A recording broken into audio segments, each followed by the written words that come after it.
everything you need to know about the Goblin Slayer crossover coming back to Grand Summoners Global all in one video. Ladies and gentlemen, we have made multiple videos over the past few days going over every single thing that is coming out with the Goblin Slayer crossover, but today we're going to compile them all into one video so all of you guys can just come here for all your information or anything that you may have questions about regarding the Goblin Slayer crossover. So first and foremost, without further ado, let's get into it. Let's start with the light stuff, then we'll move on with everything else. Of course, right now going on the game before the crossover comes out, we're currently having a countdown login bonus. You guys can claim this right now. Just log on to the game, and I think this is even going to carry over until the maintenance happens. So this is a current thing that's ongoing. So if you're already playing the game, make sure you're logging in to get that countdown login bonus. Also, I do want to mention too that we're more than likely going to have a crossover celebration login bonus upon maintenance finishing and everything. So there's going to be another one. So if you're not able to make it to the countdown one, don't worry about it. More than likely it's going to be another one. On top of all of our login bonuses and everything, of course,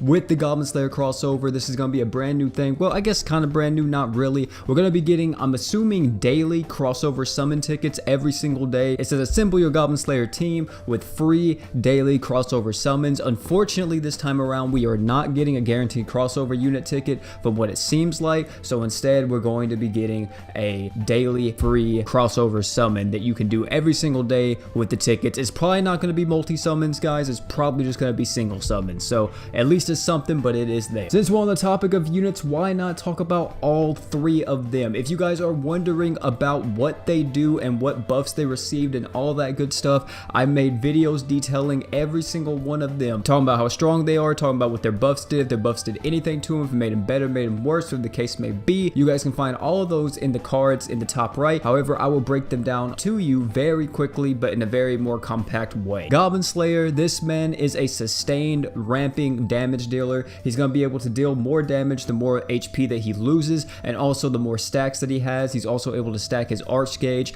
all the way to pretty much infinity with his true arts. His buffs that he did receive was just more of a damage buff than anything, just modifier changes across the board. Overall though, very strong ramping attacker for anybody that is getting into the game. Next, we're going to be covering High Elf Archer. High Elf Archer pretty much only got modifier changes with her buffs, and she is a 100% crit buffer. One of the best things in the entire game. If you are starting out in this game and you do not have a 100% crit buffer, she is going to be an amazing pickup. It is one of the best offensive buffs, if not the best offensive buff in the entire game, is 100% crit chance. And then last but not least is our girl Priestess. Priestess got some pretty nice buffs as well. Was able to give more art gauge on her art, be able to give you even a bigger barrier with her true art. She's just all around a supporting defensive type, I guess. She's able to give everyone on your team a barrier. She's able to heal everyone. She's able to increase everyone's max HP, and she is able to give everybody art gauge and blind the enemy. Very good support unit if you are starting out in the game. Not only did they receive their buffs, however, we are going to be getting the new luck bonus system. I'll have a whole video about this coming out in a few days,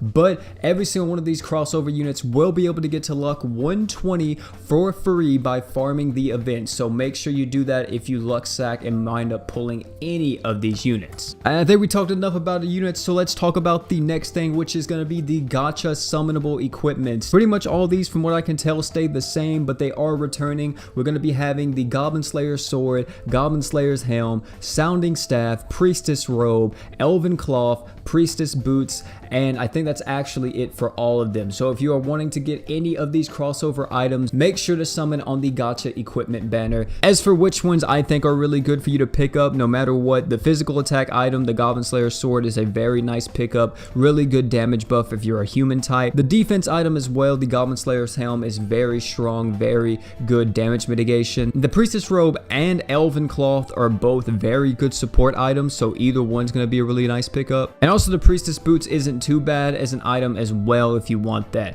Pretty much everything from the gacha equipment banner is going to be pretty solid. Nothing super OP, but everything really solid. So if you're able to pick up anything from this, gonna be a nice time for you. And we don't just have the gacha equipment, ladies and gentlemen. Of course, we have the event equipment, and these are gonna be the same as last time from what I can tell. No buffs on the equipment from the event, but if you did miss them the first time, then why not try to pick them up this time around? We're gonna be having the elven bow again, a very decent 5-star physical item, very good if you're starting out in the game, but easily replaceable later on. Stuff like Curse Light Sword, True Izanagi, Relic Redeus, anything like that, but this is a very strong starter 5-star physical item. We're also going to be having the 4-star support, which is the priestess hat. Pretty okay support item, not anything too crazy to write home about. And we're going to be also having the demon sword, which the demon sword is actually pretty nice, pretty good in some nuke compositions if you want to increase a single unit's attack. It's a decent attack buff, but not anything too wild. And of course, we're going to be having the Goblin Slayer shield as well, which is going to just be a damage mitigation item for one target, and then also give you more damage mitigation depending on how low your health is. Very good probably on Goblin Slayer himself. Another thing to point out too, which they don't actually have it listed in game, is that this will probably bring back the Goblin Slayer dagger,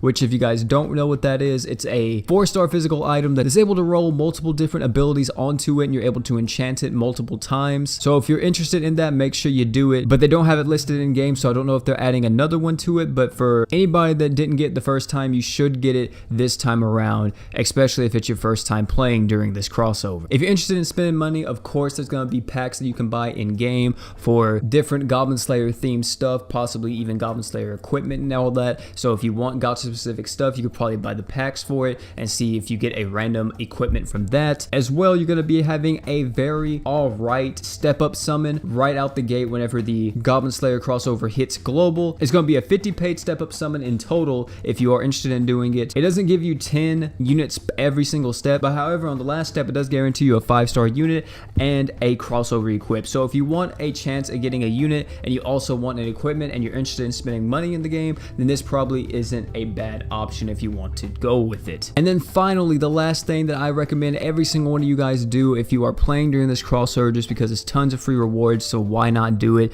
is enter the Goblin Slayer share campaign on Twitter, on Facebook, all that good stuff. The more shares we get, the more rewards we get, and overall it's just going to be really good for everyone. So if you have not shared it yet, make sure you go in game, and in game you can go to their Twitter post, their Instagram post, or their Facebook post, and you're able to just instantly share it. I think in order for us to get these share rewards, however, you do need to be on Facebook, but like I said, the links are in game and it's linked directly to all of their social medias. So just go to the campaign tab in game and you'll instantly be able to see it. But ladies and gentlemen, that is everything that is coming out with the Goblin Slayer crossover. Tell me down below if you are hyped for this crossover, if you're skipping it, if you're just kind of glancing over it, you're just going to get the rewards from it, whatever the case may be. Tell me how you feel about it down below. And if it's your first time playing the game or your first time getting into it, let me know as well. Should your summons, luck bonus stuff, all that good stuff will be coming out in the next few days, talking about everything possible that I can, along with some other stuff as well. But thank you guys for coming out, man. It's been your boy OP. Don't forget to like, comment, subscribe for more. And last but not least, man,